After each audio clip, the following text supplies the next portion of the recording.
Umndeni, amakhosi, ubuholi kanye nabalandeli beNkatha Freedom Party, ubuholi bamaqembu ahlukahlukene zepolitiki, amabutho akhona ke la ukuzoba yingxenye yenkonzo yokuphelezela inkosi uMangosuthu Buthelezi eqhubekayo njengamanje enkundleni yezemidlalo ePrince Mangosuthu Sports Complex Olundi enyakatho nesifundazwe.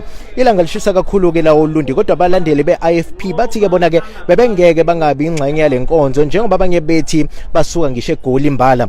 Baveza ukuthi ke namanje abakakholwa futhi bathi impela bagqemeke ingozi engeqowantwala. Abanye baveza ukuthi uShenge ubengumuntu obenza bahlale beyimbumba njengabalandeli beIFP, kanti baveza nokuthi banethemba lokuthi ubuholi obukhona njengamanje kuzoqhubeka ke nokuphatha kahle leli iqembu. Okunye abakuveza ukuthi yize noma sebekhulile kodwa kuningi abakade bekufunda kumntwana wakwaphinda ngene. Kukona ke lokho abakufundile bathi ke inhlonipho njengoba bethi ke ubengakhethi ukuthi ingabe ungubani kodwa ubeqinisekisa ukuthi uhlonipho omncane kanjalo ke nomdala. Bekhuluma ke nezindaba zeGagasi FM babeke kanjena.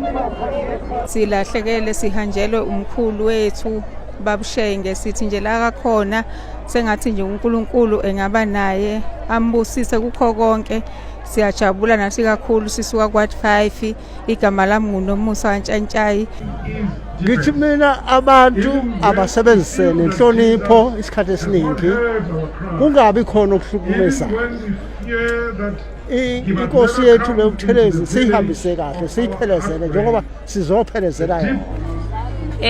Ngakusho nje kokuqala ngasho ukuthi ngiyabingelela ebantwini bonke abeze lapho kuzophelezela umkhulu. Sikhombisa uthando nesineke nakho konke asenzele khona. Sizothi nje hamba kahle mntwana, sizolenza iqiniso, sizolifaka ivoti egameni lakho ngonyaka ozayo. Siyakuthembisa mkhulu konke nje kuzoba impumelelo.